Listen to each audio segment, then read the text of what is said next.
हे परमेश्वर नमो नमः। हे परमेश्वर नमो नमः।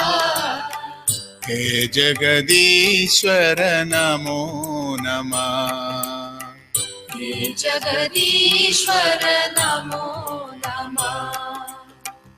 गुरुदेवाय नमो नमः। गुरुदेवाय नमो नमः।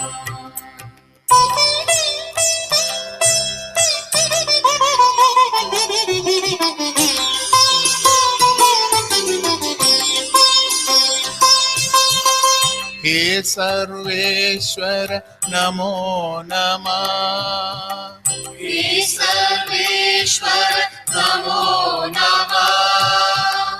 केदारेश्वर नमो नमः। केदारेश्वर नमो नमः।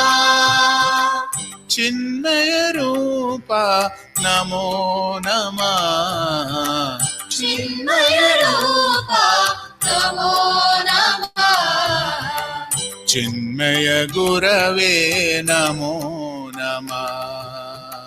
चिन्मय गुरवे नमो नमः। गुरुदेवाय नमो नमः। गुरुदेवाय नमो नमः।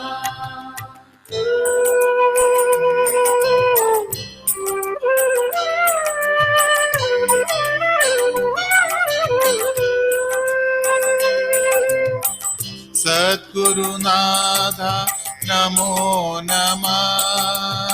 सद्गुरुनाथ नमो नमः। श्री गुरुनाथ नमो नमः। श्री गुरुनाथ नमो नमः। ओम गुरुनाथ नमो नमः। ओम गुरुनाथ नमो नमः। मम गुरुनाथ नमो नमः। मम गुरुनाथ नमो नमः। गुरुदेवाय नमो नमः। गुरुदेवाय नमो नमः। गुरुदेवाय नमो नमः। गुरुदेवाय नमो नमः।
ॐ सहनाववतु सहनौ भुनक्तु सह वीर्यङ्करवावहै तेजस्विनावधीतमस्तु मा विद्विषावहै। ॐ शान्तिः शान्तिः शान्तिः। गुरुर्ब्रह्मा गुरुर्विष्णुः गुरुर्देवो महेश्वरः गुरुरेव परं ब्रह्म तस्मै श्री गुरवे नमः। तस्मै श्री गुरवे नमः।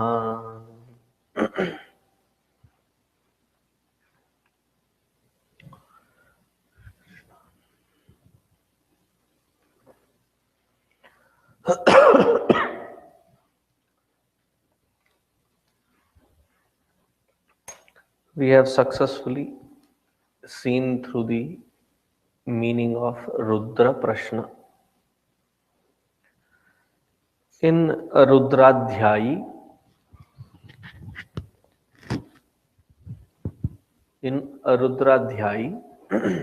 there are two parts. One is called Rudram, the other one is called Chamakam. The naming technique in the Vedic literature is not very complicated. Because the Upanishad mantra starts with Kena, therefore it became Kenopanishad. The Upanishad is structured around 6 questions, therefore it was called Prashnopanishad. Similarly, that part of Rudradhyayi which has Namaha often repeated, therefore it is called Namakam. That part of Rudradhyayi which has got Chame, Chame, Chame, therefore is called Chamakam. Chakara, Uchara, therefore called Chamakam. Usually, not many people comment on Rudradhyayi, and even those who have commented on it, we find at least 9 different commentaries on Namakam, but very few on Chamaka Prashna. In the last segment of the Rudram, I had mentioned that Sri Vidyaranya Swamiji's brother Sainacharya, he commented on the entire Vedas, therefore we have his commentary. In fact, this has to be verified, but many researchers believe that whatever translations that Max Muller could bring in was based off of Sainacharyaji's Bhashya or commentary. So Sainacharyaji is the authority on the commentary of the Vedic literature. After Sainacharyaji, there were many spiritual giants who have commented on this Rudradhyayi. But Bhattabhaskaraji, Vishnu Suriji, Abhinava Shankaraji, he was also one of the Shankaracharya, Shankara Pithadipati, Shankaracharya of the Shankara Matha. Then we have Maheshanandaji. So we have various kinds of commentaries. But when we come to the Chamaka Prashna, we find only 2 commentaries. One of Sainacharyaji and the second one is of Vishnu Suriji. So whatever I'll be basing my commentary on will be on these 2 authentic commentaries. A little detail into the Chamaka Prashna. Chamaka Prashna is usually associated with the ritual aspect Therefore, it is called Vasudhara or Vasordhara. Vasordhara because the focus of this particular Chamaka Prashna is it is used in the last segment of the Havan Karya or the Yajna Kunda or the Yajna Karma, where there is Purnahuti starting from Vajaschame, Prasavaschame, Prasitischame, all the way till Ida Deva Hurmanur Yajna Nirvrahaspati that mantra. Till then, in the Purnahuti it is offered, and therefore Vasor Dhara. In that Purnahuti Dhara Patra, then the ghee is offered, then this mantra is chanted. Or it is also used for the Parayanas. But for all technical purposes, in true technicality, the entire Chamaka Prashna is considered as one mantra. For the utility purpose, it has been divided into 11 anuakas. Otherwise, it is just one whole big mantra. There are no segregations into 11 anuvakas, but for utility purposes, the saints and sages have allowed this kind of 11 different anuvakas. In the 10th anuvaka, if you have the copy, Garbhaschame, Vatsaschame, that particular mantra, the last sentence of this mantra, Vag Yagnena Kalpatam, Atma Yagnena Kalpatam, Yagno Yagnena Kalpatam, Yagnena Kalpatam. These two words have to be used with every single utility, every single phrase used here.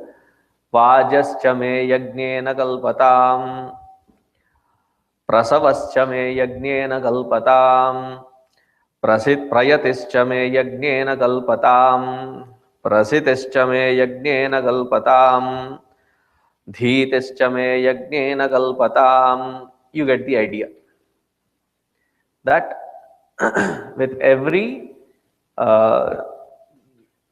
part or every word which is asked for chame, it has to be followed by that 10th anuvaka's last two words, Yagnena Kalpatam.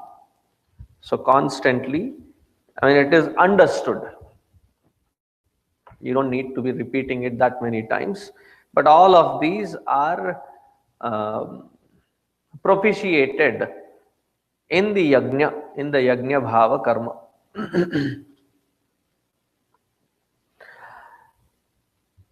It is also said, Chamakam Namakam Chaiva Purusha Suktam Tathaivacha Mahadevam Chatattulyam Tanme Manas Shiva Sankalpamastu. Chamakam Namakam Chaiva Purusha Suktam Tathaivacha. Namaka, then followed by Chamaka, then chanting Purusha Sukta. And when such chanting is done, or some people even interpret it is not just the chanting, but understanding the depth of the essence of these three, Namaka followed by Chamaka and the Purusha Sukta, such one who knows the meaning and the essence of it, Mahadevam Chatattulyam, he is considered, that person, that individual is considered as Mahadeva Tattulyam, as equal to Bhagavan Rudra Deva himself. Tanme Manas Shiva Sankalpamastu. May my mind always entertain auspiciousness alone. And when we invoke auspiciousness in our heart, Ano Bhadrah Kratavo Yantu Vishwataha, then it is a right platform, right environment for all good, positive, constructive thoughts and opportunities to be invoked, and they start searching for such environments and they fall into such people's lap. Chamakam namakaschaiva purusha suktam tathaivacha mahadeva tattulyam tanme manas siva sankalpamastu. This comes in the Mahanyasa, where Shiva Sankalpa Sukta, in that this particular shloka we find there. Now there are some people who talk about this particular Chamaka Prashna and say, oh no, just read Chamaka, we don't have that many desires. Because it seems wrong to keep saying chame, chame, chame, chame. This also for me, that also for me, that also, and that also. Constantly asking. So don't get this mantra wrong. Where Bhagavan himself has said in the, I think in the 11th chapter of Bhagavad Gita, no, 10th chapter of Bhagavad Gita. Sorry, 7th chapter of Bhagavad Gita, he says, the 11th shloka, Balam balavatam chaham kam raga vivarjitam dharma viruddho bhuteshu kamosmi bharatarshabha. Kamaha aham asmi. Bhagavan says, Bhagavan tries to give various examples where we can find Bhagavan. And he says, Kamaha aham asmi. I am in the form of desire in your very heart. Arre re re re. ये पहले क्यों नहीं बताया? So we can have all kinds of desires then. Sure, definitely you can have all kinds of desires, provided all these desires lead you towards dharma. Dharma aviruddho bhuteshu. Somebody has to go there and correct it.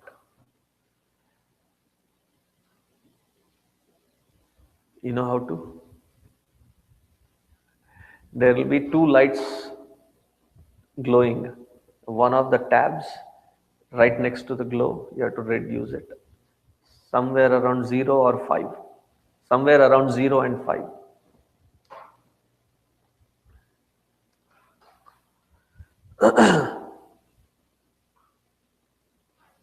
Found it? It says wireless 2. Can you hear me now? Good. Hari Om. Reduce it again. No, he can. I know. Can you hear me now? Reduce further. Can you hear me now? It's still echoing. Are you doing the right one? Can you hear me now? Better, but little less. Can you hear me now? Much better.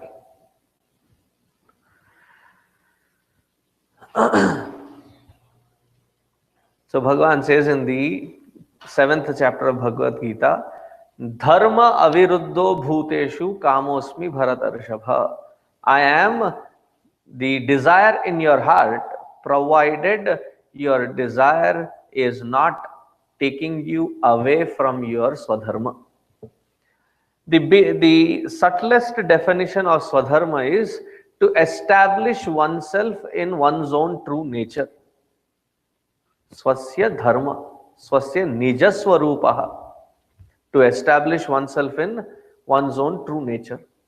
And the nature being Satchit Ananda, all desires that take us, that lead us, that help us to reach to that swadharma, such desires, Bhagavan says, I am in such desires. Such desires are an expression of Paramatma himself. Now you all wanted to attend today's satsanga. This desire, he is expressing. He is the one who has expressed in your heart to come to this pravachana. That which helps you perform your day-to-day duties so that your responsibilities are catered to, and that vasana is dedicated to a higher altar, thereby fulfilling those responsibilities, take us towards that Paramatma. Such desires to be fulfilled is his expression. He giving us an opportunity to grow. So this entire mantra of Chamaka Prashna is focused to invoke that Paramatma in such a way that at different levels, with respect to the body, we have different categories of desires, like the prana, the sense organs, the mind, intellect, memory. With respect to the outer world, we have categories of desires relating to the five elements: earth, water, fire, air, and space. Minerals, trees, medicine, food, all these are the desires from the outside world. Then also there are the desires relating to the other world, like the heavens and the Hiranyagarbha, the totality and the heavens. So there are many various mantras, various processes that are prescribed to acquire, to reach to those different lokas as well. So Swarga, Hiranyagarbha, different lokas of the Ishtadeva, Pitruloka, all these. So these desires which are invoked in such a way that fulfilling them and having these things around help us reach there. Now the next example that I am taking is not justifying my position, but trying to let you know as an example only. So don't stretch it to too far to make it a point of discussion. I am giving the disclaimer right away. Not in fine prints, but bold prints. As a sannyasi, there is a rule saying that you should not travel across the 7 oceans. Yeah, we sometimes jovially say, well, technically you only cross 4 oceans, so you're still okay. No, that is not what it is meant. You have to stay put, and you have to be nivritti parayanaha. Nivritti parayanaha, completely absorbed in the field of spirituality alone, not in the extrovertedness, but be an introvert. Having said that, so being an introvert, it technically means you should not have a computer, you should not have a cell phone, you should not have a car, you should not have all these are not required, are not necessary. You're mandated to not have them.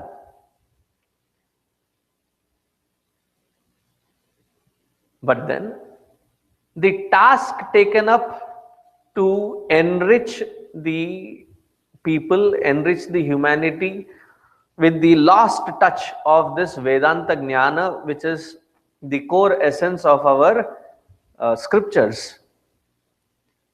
In order to reach there, in trying to associate with the time that we are living in, as long as you are fine using them and not craving for them, then such environment is called apad dharma. That which helps fulfill that responsibility. Justifiable. Justifiably so. So if whatever takes to fulfill that particular responsibility, thereby finishing that vasana and moving closer, because the antakarana has become pure. And instead of asking of that from any other mortal from the outside world, the one place that we can ask is that Paramatma himself. Oh Lord, provide me these things, make sure that I am not diverted. And if you have been providing these, I know for sure that my heart will be only on you.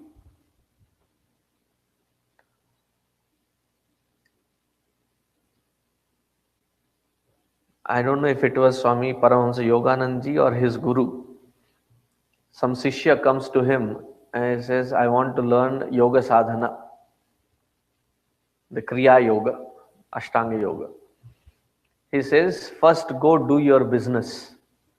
Earn enough, so much that your wife, children and their requirements are met with. That doesn't become a hassle for you once you take up this path. Once you have earned that much, then you can spend 8 to 10 hours in this sadhana. While spending 8 to 10 hours of this sadhana, your responsibilities being neglected will not allow you to grow in your spiritual path. I'm quoting that here, that if that is what it takes to grow further, oh Lord, provide me with those so that I take care of those responsibilities and I focus on. And it is not just with respect to the outer world. Even to do your sadhana, you need 3 meals. So whatever it takes to make sure that, how many of you have had your dinner? Very good. How many of you know that there will be a dinner waiting for you when you go back? Right? In between assured meals is when we are having this dialogue of Vedanta. Now, a very critical question. If that meal was not promised, if that meal was questionable, that you don't have that meal, would you have the opportunity to be here? So having the effort put towards assuring the meal ready will only give me an opportunity to focus on this better, being distracted about that particular aspect. So whether it is external responsibilities or the internal basic nimitta karana, the only person that you can ask for or ask from is that Paramatma alone. Therefore, it is not wrong to ask, and we do not know our entire life and all the twists and turns that it can take. In such occasion, being prepared for any unforeseen errors that can happen, to make sure that my life does not take me away from this spiritual path. So having said this, we begin with the first mantra. The first mantra seems very unusual. First, let us read it, the first part of the first anuaka, and then we'll go into it. Repeat after me if you can. Om Agna Vishnu Sajoshase Ma Vardhantu Vam Giraha Dyumnairvaje Bhiragatam.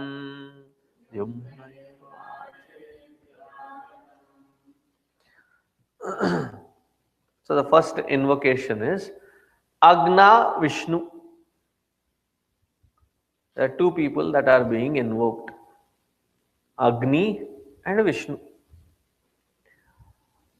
Sajoshase, Sajoshasema Vardhantu Vam Giraha Jumnair Vaje Bhiragatam. Jumnair Vaje Bhi Agatam. Agna Vishnu. Agna Vishnu. Both Agni and Vishnu are invoked. Sajoshase.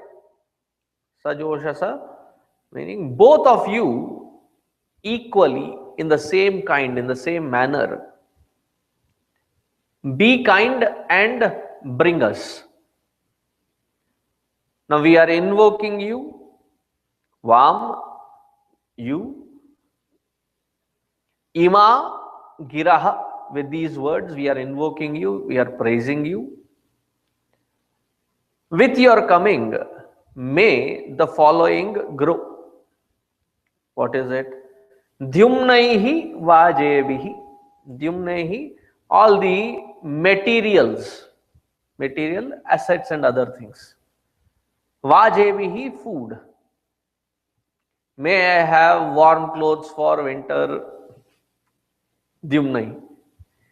May I have a safe mode of transport. May I have a home to shelter me from all the weather and climatic conditions. And having been in that home, may my food, may I be provided with enough food that it sustains me and can sustain an atithi. Vajevihi agatam. May you both be pleased and may you both bless, may you both come, and while coming, bring this too also. So every day you can include these two sentences in your prayers. Om Agna Vishnu Sajosha Sema Vardhantu Vangiraha Dyumnair Vaje Viragatam. Agatam. Aavi jao. Come in. Bring in. While calling upon these two devas, both of them should have same extent of kindness. If there is difference in my approach, difference in my prayer, difference in my invocation, they may not bestow me with the fruits that I am seeking. So may you both be pleased equally. Hence, it is prayed that both of you come, and while you are coming with this kindness, may you also bring the Dyumnaihi and Vajevihi, the material benefits and the food.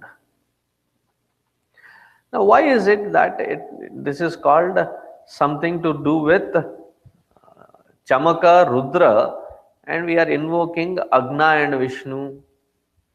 So it is said that Agni is the youngest of the gods and Vishnu is the oldest of the gods.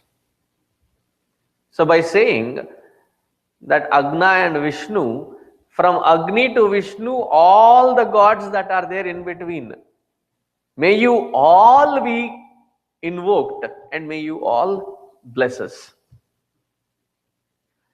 Here Vishnu Suriji says, Agna Vishnu, because Agni and Vishnu are all pervading. They represent Ishvara Tattva and Brahman, the Brahma Tattva.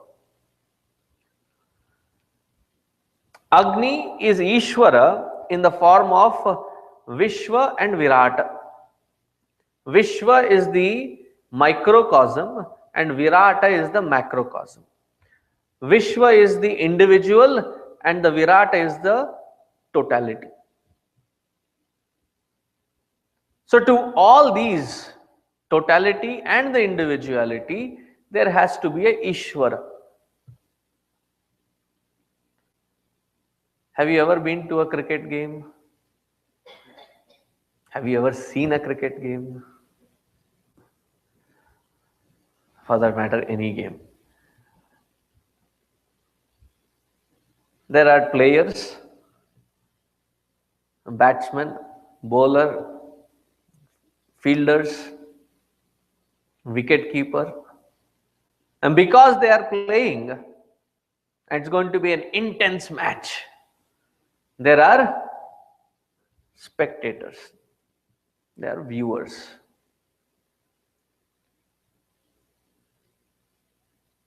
Right on that field, you require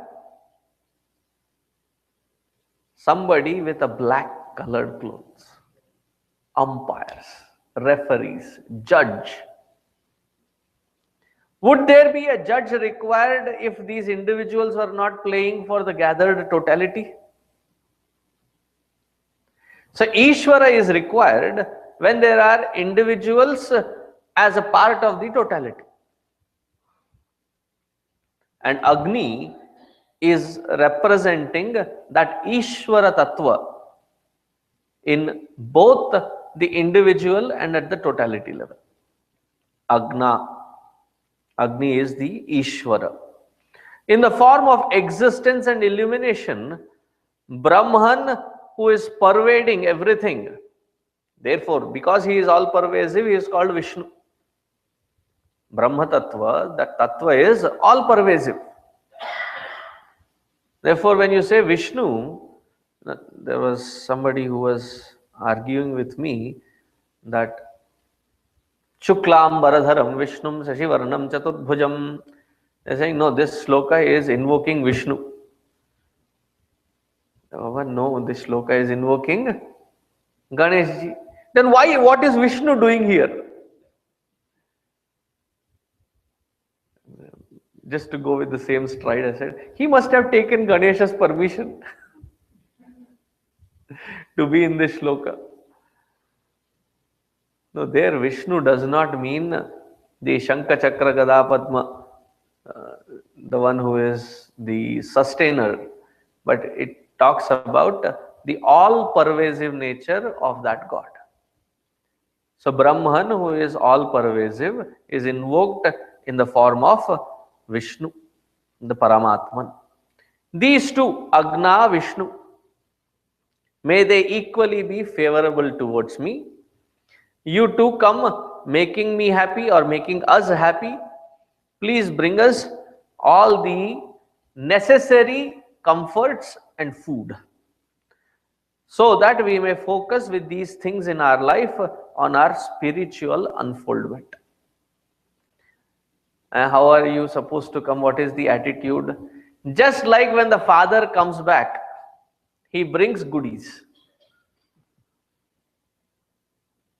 Sometimes it is fruit, sometimes it is candy, something.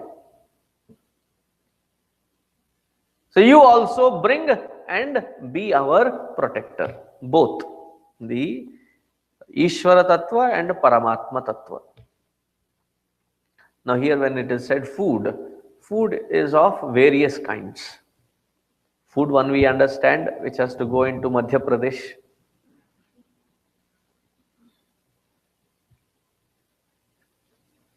At the Vishwa level, the food is gross food, the food that we consume. When I say gross food, the gross food for the stomach, gross food for the thought, gross food for the eyes, gross food for the food for eyes are the forms, the food for the ears are the sound, the food for this nose is the smell. So food at a gross level for all these organs of perception. At a Taijasa level, it is the subtle form of food. When you offer your Naivedya, do you think God is eating that food? It is at that subtle level that he is consuming the aspect of food. When you offer Pinda Tarpana to the Pitru Loka, to the Pitru Devas, they are not eating that Pinda. But that subtle energy which is invoked and propitiated through those Pinda, we are offering the energy to that level. So Taijasa is at the subtle level of food. And Prajna, the food at that level is called Ananda. Now Paramatma takes various shapes and forms supported by his Upadhi called Maya to provide for all these kinds of foods. Therefore, invoking the Lord, invoking that Rudra in the form of Agni and Vishnu, because all these different gods are the embodiment in the form of Bhagavan Rudra. Therefore, we are invoking that aspect of Rudra alone. Thereby, the continuation of that which has been invoked in the Chamaka Prashna continues in the Chamaka Prashna as well. That is the connector. Now moving into the first anuaka. Repeat after me. Vajascha me, prasavascha me, prayatischa me, prasitischa me, ditischa me, kratuscha me, swarascha me, shlokascha me,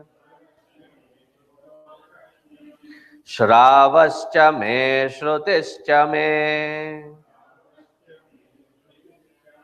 Jyotischa me, Suvascha me, Pranascha me, Panascha me, Vyanascha me, Suscha me, Chittam chama adhitam cha me, Vakcha me, Manascha me, Chakshuscha me, Shrotrancha me, Dakshascha me, Balancha ma, Ojascha me, Sahascha ma, Ayuscha me, Jaracha ma, Atma cha me, Tanuscha me, Sharma cha me, Varma cha me, Ngani cha, Me sthani cha me, Parugamshi cha me, Sharirani cha me. It is only for the utility purpose that we have stopped here as an anuaka. Otherwise, it continues till the end. Just before Ida Devahur, it stops. I'm glad whoever made that break.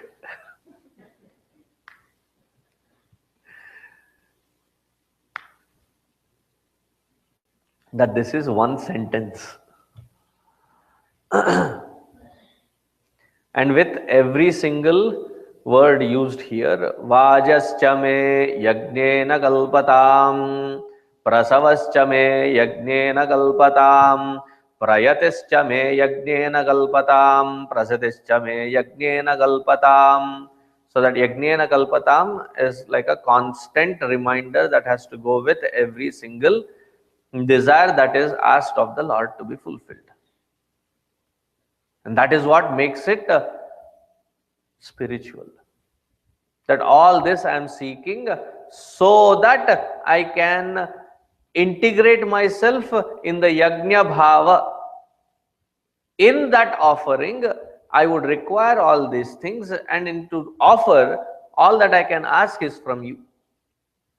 To integrate all this into that spiritual fold, all that I can ask is from you, and therefore I am asking it.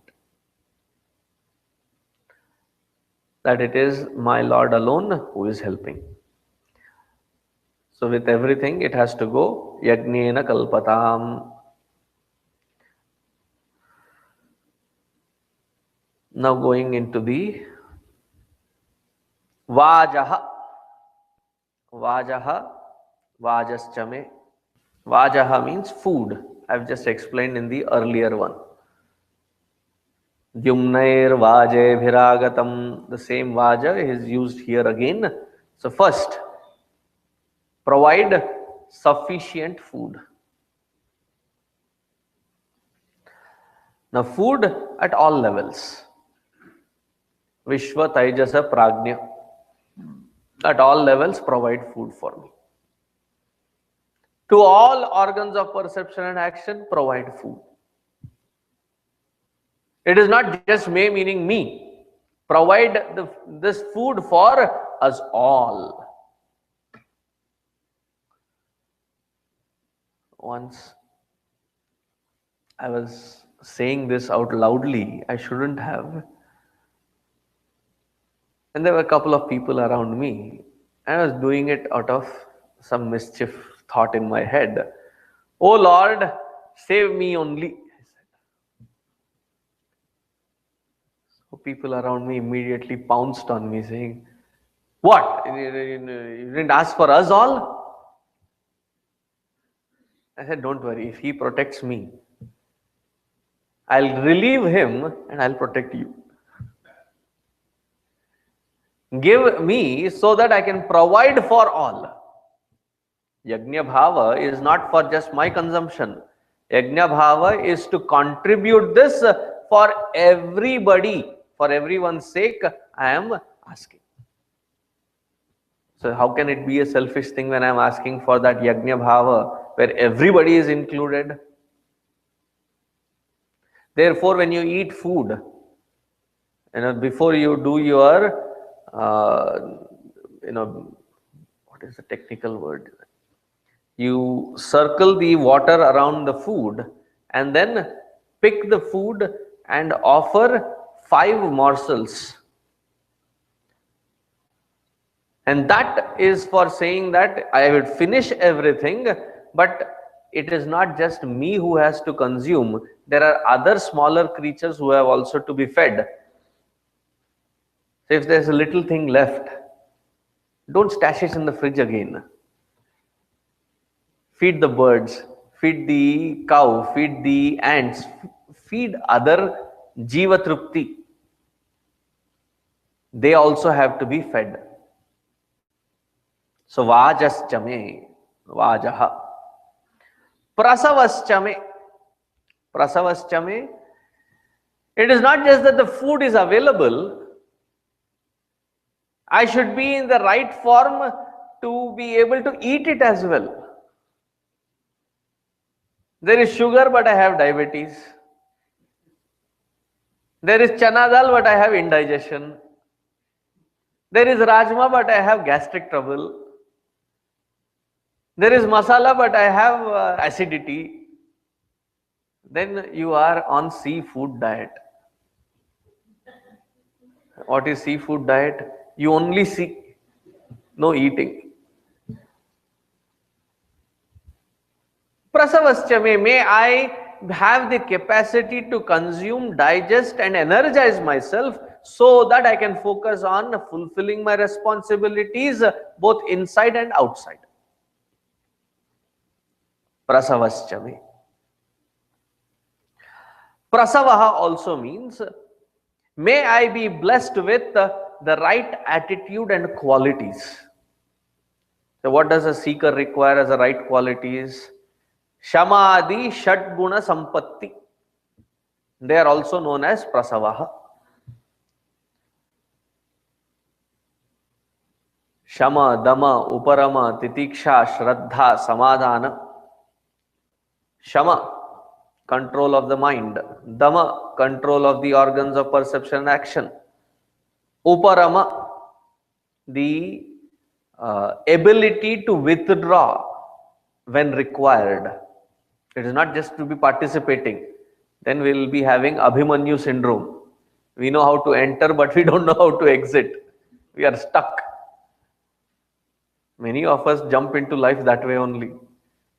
Because we jump in trying to say, let me jump, we'll figure it out on the way. Instead of figuring it out, you are caught up in that figure. You are constantly caught up there. Uparama, the ability to withdraw when required. Shama, Dama, Uparama. Titiksha, ability to endure with a smile on the face. Not ability to endure with frustration. Then it becomes tolerance. Ability to endure with a smile is based off of acceptance. So let us not be tolerant, let us be accepting. Titiksha. Titiksha is when everything is going wrong and you have a reason to smile. That is what keeps your spirit up to look forward for. Usually when we smile, we laugh at someone else's cost.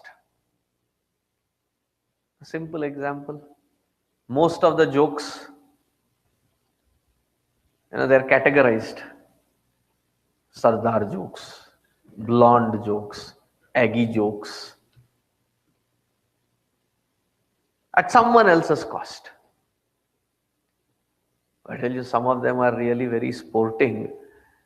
Some of the best Sardar jokes were told to me by Sardars. It's okay for them to say it. They're making fun at themselves.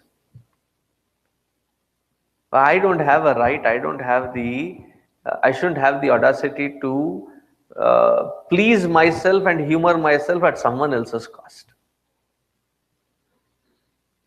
That's why when these Yuva Kendra people bring this stand-up comedy, uh, they tried showing me 2-3 shows. It seemed very vulgar. Not just the usage of language. The entire concept was vulgar because pick on people, pick on communities, pick on various things, and try to eke out some pleasure by making fun at them, insulting them. That is not humor. That is not fun.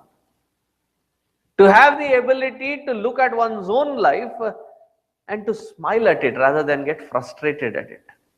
Then you have a very good perspective to get a handle on whatever we are going through. Titiksha. Shraddha.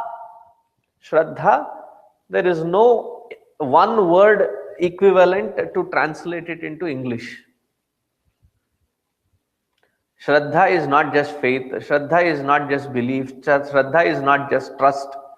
Shraddha is belief plus trust plus faith plus more.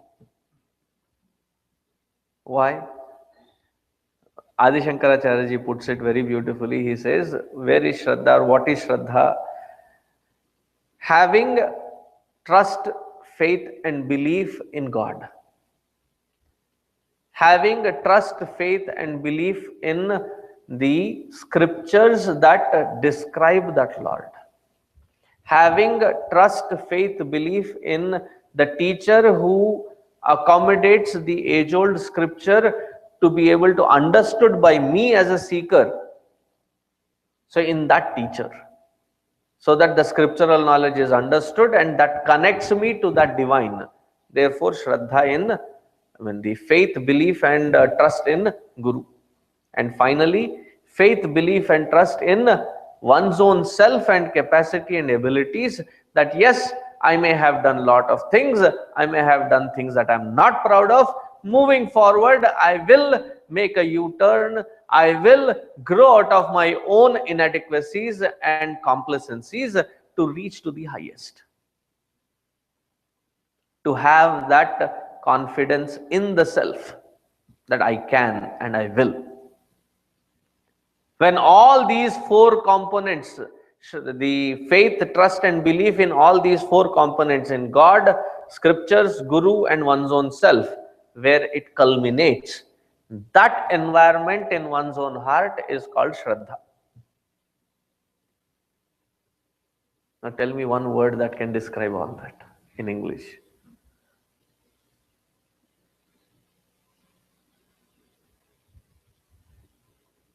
There was one beautiful reference that was given. There's a different twist of meaning for Shraddha. They said Shraddha means reverence. That where there is a meeting point of respect and love, where love and respect meet, there is an environment of reverence created. That reverence towards anything can be called as Shraddha. And then Samadhana, Samyak Adhana. Samyak Adhana. Have you ever played that little toy called yo-yo? It has a little thread It is not a spring, it is a thread. And then it is tied to this two circular, and then you keep throwing at it and pulling it back. So it is thrown out, but then you also have the capacity to pull it back. So in life, the mind, intellect, and the organs of perception and action can be thrown out into the world only if you know how to pull them back when required, to maintain that equanimity, to maintain that balance without getting corrupted, without getting influenced, without getting impacted by the externalities, though you involve in them. Such capacity is called samadhana. So once I was explaining all these as basic requirement for spiritual evolution for a seeker. So somebody sitting in the gathering said, if I had all those things, then why would I be sitting? Because our assumption is having this, you're good. But our purpose of spirituality is not just to become good, transform from bad to become good, but to transcend the goodness as well, to establish oneself into the divine. Therefore, prasavaha means these qualities of shamadama, uparama, titiksha, shraddha, samadhana.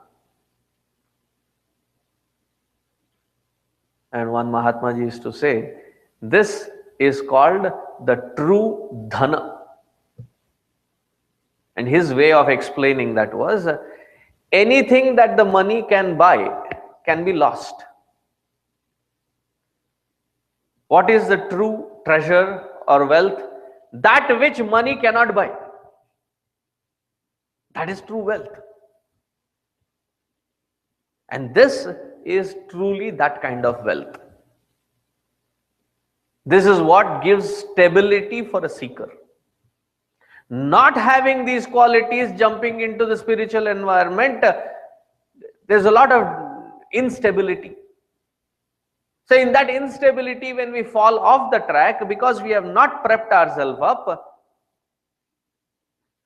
we have not had these qualities instilled. Therefore we say, oh, I tried doing that, but it never works. I tried opening the door, but you did not have the key. The key to open the field of spiritual sadhana and to sustain us through that spiritual sadhana are these qualities. Prasavaha. Vajascha me yajnena kalpatam, prasavascha me yajnena kalpatam, prayatischa me yajnena kalpatam. Prayatihi means purity. That purity which is gained, gathered, based off of the true knowledge of the scriptures. As we practice this knowledge, how is this knowledge practiced? We'll come, Shravascha me, Shrutischa me, when we come we'll get to more details. That there is Shravana, Manana, Nididhyasana.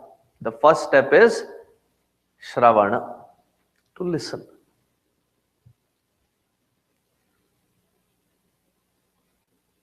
The readiness to learn gives us the capacity to listen and not just hear. Many times when we are hearing, more than the readiness to pay attention to the words that are being said, we are in the readiness to either condemn it, censure it, or draw an opinion into that dialogue instantly. We are not listening.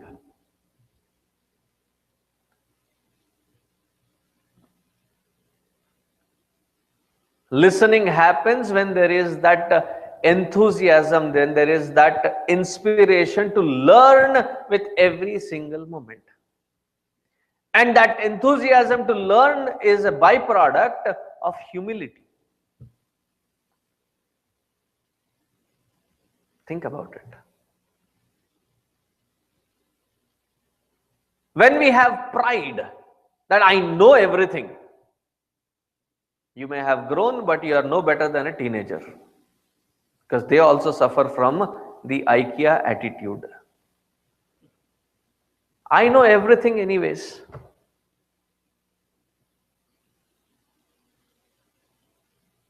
Even before you said, Mom, I know it, okay? Back off. Physically, we may have grown in different dimensions. But if that enthusiasm to learn is not there, it just shows one thing, that we are not humble.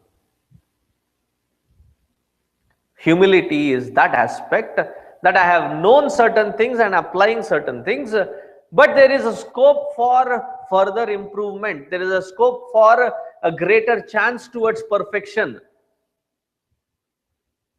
I am not perfect yet. Knowing that aspect that I am not perfect yet, constantly invigilating, constantly working on one's own self to beat the earlier best.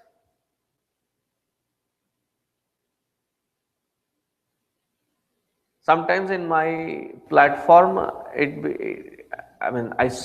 observed that it is so easy to lose that bottom line. So I had made this conviction to myself. I had actually written it down several books to make this instill in my own self. Because it's so easy to put somebody on a pedestal. But just because somebody has put you on a pedestal, are you worthy of it?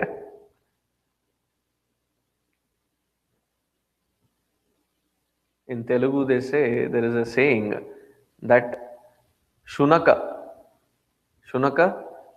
dog, if you place it on the throne, doesn't make it a king.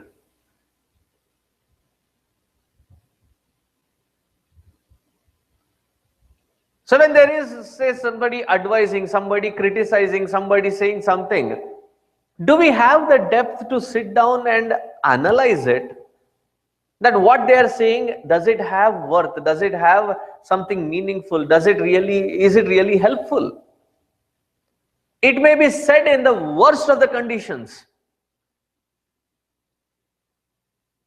Still, to have that ability to get past, get beyond our own little self and to look through what has been said, not as a criticism but as an advice, and to evaluate oneself and to check wherever those corrections have to be made. Some corrections may be immediate, some corrections may be a lifelong process, but to be constantly vigilant that I am not perfect, I am trying to be perfect, therefore I have the necessity to learn. There is that enthusiasm to learn. Once that learner aspect is ready, I am ready to listen. If I sit with the attitude, I know it everything,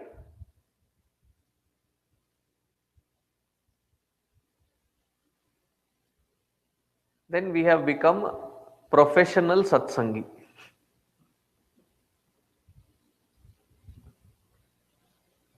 Professional satsangi is try. I have listened to many. You try also. I am not listener anymore. Just because the ears are open, sound goes in and out. I hear the sounds, but the sounds don't make meaningful impact in one's own heart. Prayati, the one who is ready to put that yatna, effort to constantly work on oneself to grow to the highest nature of purity. So that purity which is born out of this effort in constant focus in learning and learning and learning. Prayati. And Bhagavan also says in Bhagavad Gita, Nahi gnanena sadrisham pavitramiha vidyate. Then nothing more purifying than jnana. nahi jnanena sadrisham pavitram iha vidyate. And therefore, for the Yuva Kendra, Gurudev picked that as the uh, motto, as the advice, that the focus of this platform of Yuva Kendra should be to acquire that knowledge, and that knowledge alone can purify oneself from within. Prayatihi. Prasitihi. Prasitihi. This is a very beautiful aspect or concept. As I was reading through the commentary, I felt so beautifully put. Sometimes we get into a pseudo environment of spirituality. I was in Vrindavan and I met this sadhu. I was also a fellow sadhu, but he saw me and he said, "Baba, कुछ खाने के लिए दिलाओगे?" चलो दिलाते. जो मेरा है सो तेरा है. Whatever is mine is yours. चलो मिलके खाते. So we sat down, ate, and I said, and he was talking about himself, that he was a teacher somewhere and he has taken to this path of renunciation, and that he is a devotee of Bhagavan Krishna. He has given up his life and everything.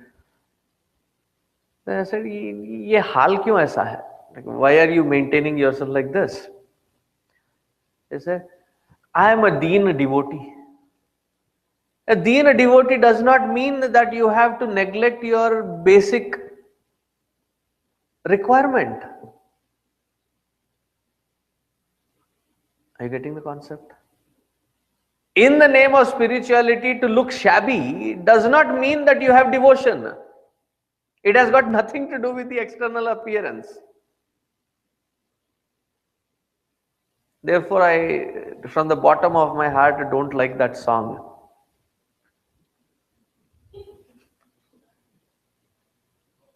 मैली चादर ओढ़ के आऊं कैसे तेरे द्वार. धोके आओ. Who is stopping you? Now, the seriousness of this is, I have seen people who have taken to this path of spirituality. They go through some sickness, illness, ailment, and they don't go to a doctor, they don't take medicines. They say, now I have given up everything. As much as everything else is a prarabdha for this body, to give it the right course of medicine and to take care of that body is also your responsibility as an aspect of that prarabdha.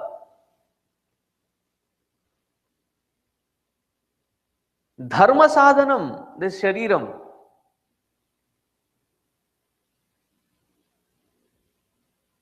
And it has to be taken care of. So the word prasitihi is, I have food, I have everything, but then I have taken to this concept of pseudo spirituality. Should not see, should not hear, should not, nothing to enjoy. It is not for enjoyment purpose.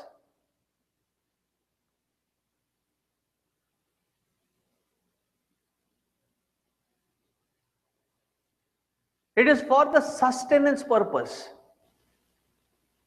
And you don't need to beat yourself up to say that, even if fresh food is given, there is guilt. ये कैसे खाऊं मैं अभी? मुंह से खा? No, but I am a devotee, I am a vairagi, how can I? The basic requirement, it's a sustenance. There was this ad back in Indian TV of some motorcycle to say that it had long mileage. Fill it, shut it, forget it. I love that. Similarly, a sadhak ordered, fill it, shut it, don't think about it again, forget it.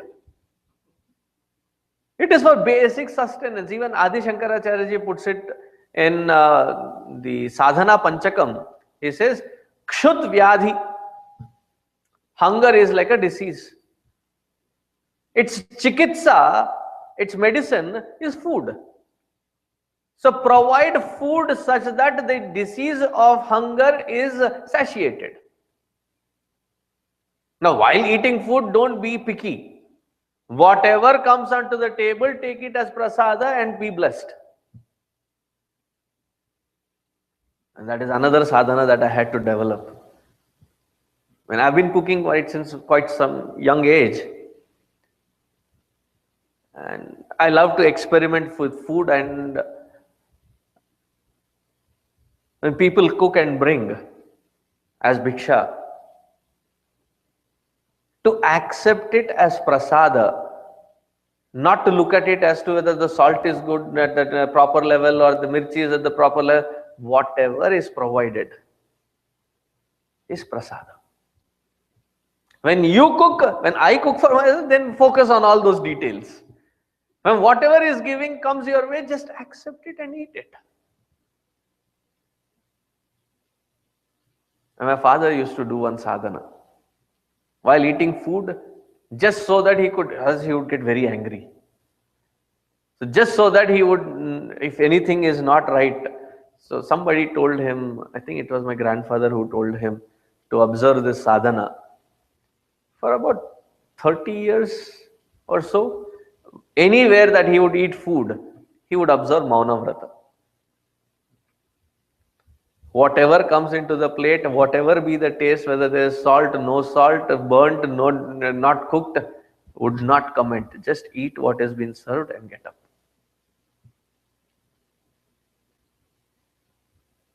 Similarly, the medicine.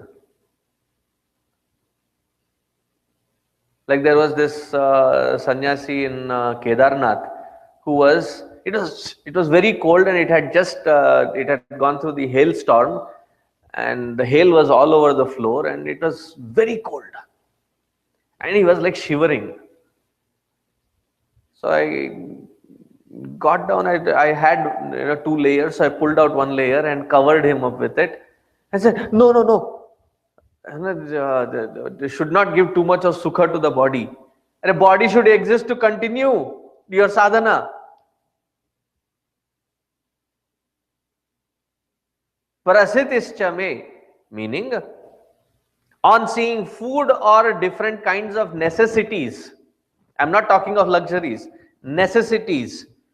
The desire to take care of this body until it falls by natural causes, so that this body can be used for the rightful purposes of attaining to nothing less than moksha.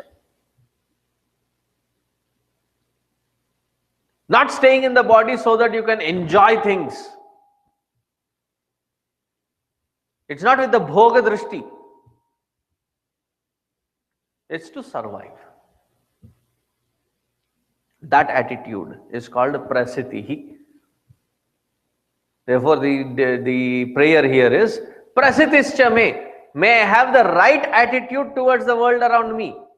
May I not have the attitude of interacting the world with bhoga drishti, but may I interact with the world as prasada drishti, only for basic sustenance. Prasitischa me yajnena kalpatam dhitihi. Dhitihi may not be applicable for any one of us here.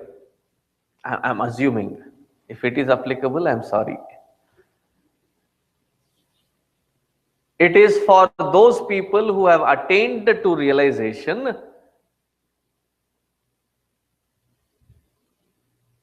because I have read through in various Mahatmas' lives that after realizing that seeing everything as Brahman, not having interest to continue further. Now, bless me to continue further so that through this body may you function unhindered. May you flow through this body to the rest of the world around for the Loka Kalyana. Dhitihi, dhitischa me. Kratuscha me, kratuhu, the yajna, and the greatest yajna that one can perform is, as Ramana Maharshi ji puts it in the last shloka of Upadesha Sara. What is the greatest tapas? He says, Mahadidam tapaha Ramana Vagiyam. This is the greatest tapas. What is the greatest tapas? The ahankara to be offered at the highest altar. That is the greatest kratu. And where is that altar? It is in dhyana. Puja, japa, contemplation, chintana, all these things prep the seeker to be on the seat of contemplation, seat of meditation. There, the final ahuti is to give up that ahankara. So, kratuhu is the offering. Offering what?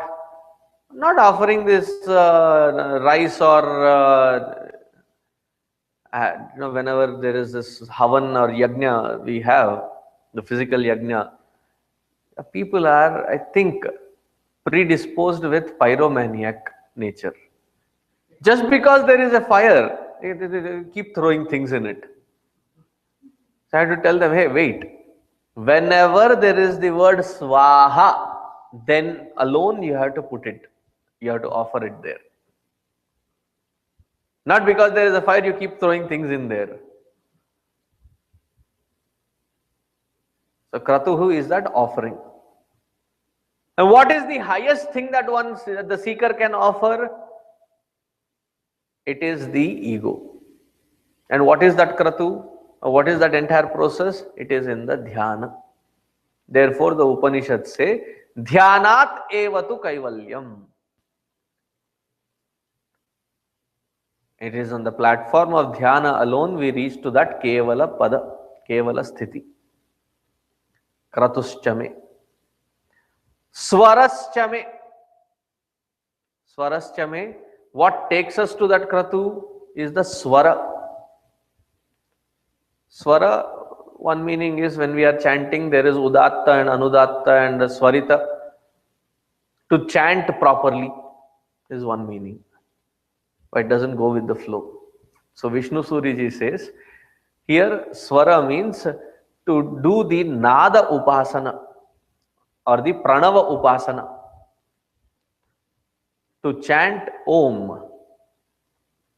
Breathe in, and while breathing out, chant as a whisper so that you can hear it yourself. It is easy to say that I am mentally chanting. Mind is maybe playing a trick. So say it out loud so that there is no fooling around. First it starts with loud saying. Uttamastavad uchchamandataha. First it is ucha, loud. Then manda. Then it is inside. Then it happens whether you are in waking, dream or deep sleep. It keeps happening. That nada upasana, the swara upasana of the pranava is called swaraschame. May I be focused on that pranava and may I never neglect my sadhana. And that's why this first anuaka is very important. Because this, to be able to do all that which is said in this first anuaka, I need the rest of the 10 anuvakas. Therefore, bless me. So this is the sutra that connects all the other 10 anuvakas. Swaraschame, shlokaschame. May I never forget to praise your benevolence, your providence. May I constantly do the smarana of your ability to give, protect and provide for me at every step of my life. Shloka means anena shlokyate iti shloka. That which is praised by many is called shloka. So when we say shlokas and mantras, the actual meaning of shloka is that by which we are praising the Lord, therefore it is called shloka. So may I constantly remember Him, that He is providing and He is taking care. Therefore I am surviving and existing. May I remember that constantly. Shlokascha me yajnena kalpatam. Shravaha. Shravaha. The capacity to speak in such a way that many people would enjoy listening. So don't be a muphat. Muphat is somebody who, whatever comes into their heart, they keep blurting it out. Don't be a caustic person with your words. Say it in such a way that even though you are scolding, they enjoy listening to. It's an art. Everyone has to develop that. Now here what does it mean? Here it means something to compel the attention of the listener. Capacity to give proper instructions to the Shishya who look up to you for guidance. Shravaha. Shrutihi. Shrutihi. Capacity to enjoy listening. It's not just about Shravaha. It's not just about your capacity to make sure that you have caught the attention of the listener. You should also be a good listener.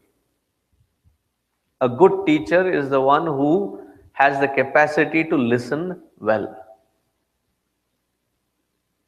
See, we see this very beautifully displayed in Bhagavan Krishna. What does he do? The first entire chapter plus first 10 shlokas of second chapter, Arjuna is vomiting. Constantly saying something just to justify his standpoint. He does not stop him. He does not utter a single word. He listens to him first, patiently and compassionately. And even while speaking in between, there are places where Arjuna is very vehement and he is almost lashing out at the Lord. He listens to the bhava from where it is being born and then caters to that, not react to the words. And the third chapter, the first 2 shlokas is a classic example. Vyamishreneva vakyena buddhim mohayasiva me. I am not confused, you are confusing me. So go check your standpoint, you clarify yourself, reevaluate and then try to speak to me. Alright?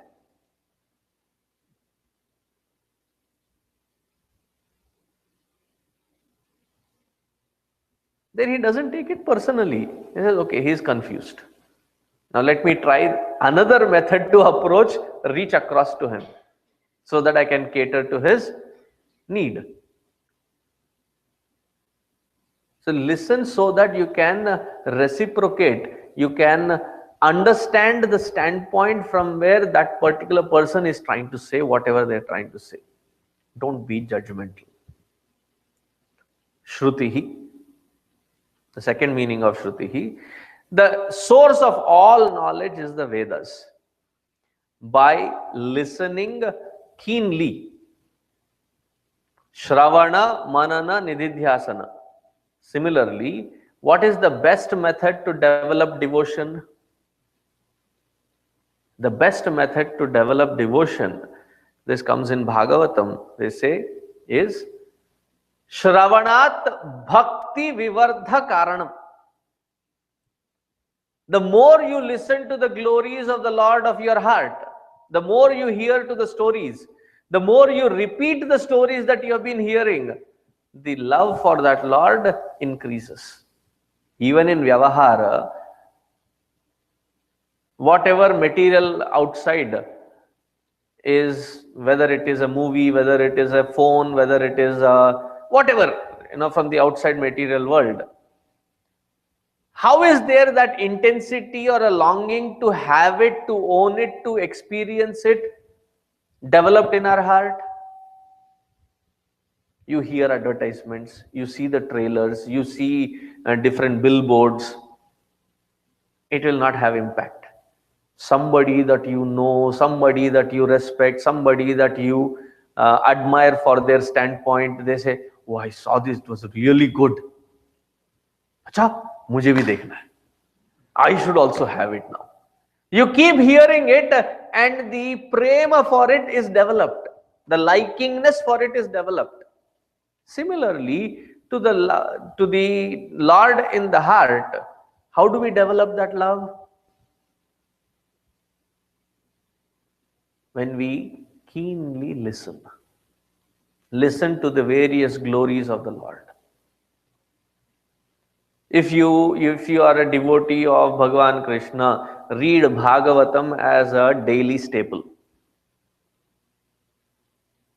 Daily read 5 chapters from Bhagavatam. If you are a devotee of Devi, read Devi Bhagavatam. If you are a devotee of Bhagavan Shiva, read Shiva Purana.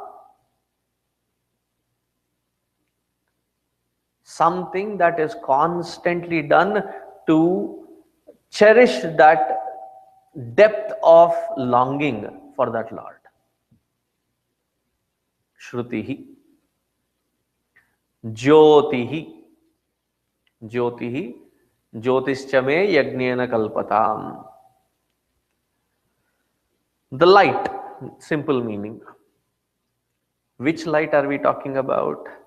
As we reach to the core of our own being, transcending our own antakarana, transcending our own vasanas, as we reach to the core of our own being, the inner glow reflects through the outer grossness, the outer physical expression.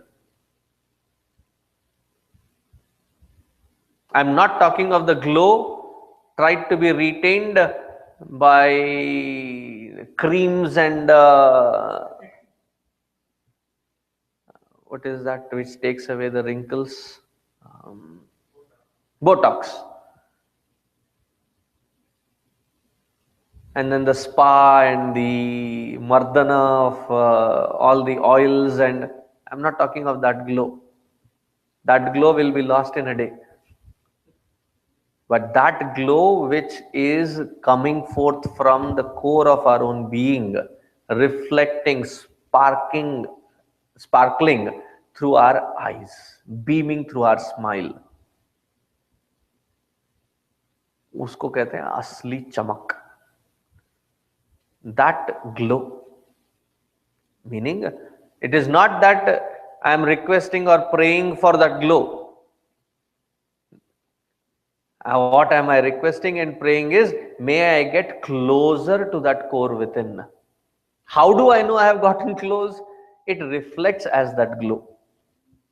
So may I get closer to the self within. Jyotischame.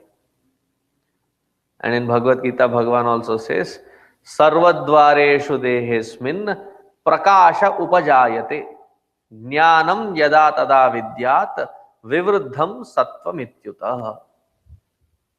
In the 14th chapter, I think. Yeah, 14th chapter.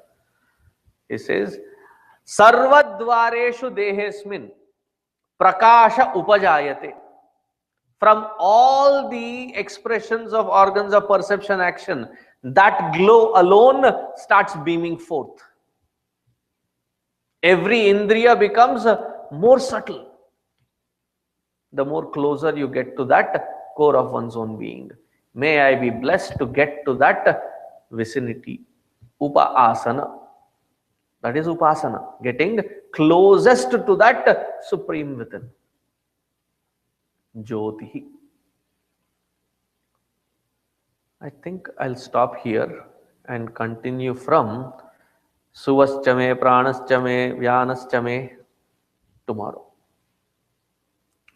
Once this first anuaka is in depth understood, this is the purpose for which the other 10 anuvakas are aligned. So once this purpose is understood, rest of them are easily aligned. It will take whatever time it takes. Om Purnamadaha Purnamidam Purnat Purnamudachyate Purnasya Purnamadaya Purnameva Vasishyate. Om Shanti Shanti Shanti. Harihi Om Shri Gurubhyo Namaha. Harihi Om.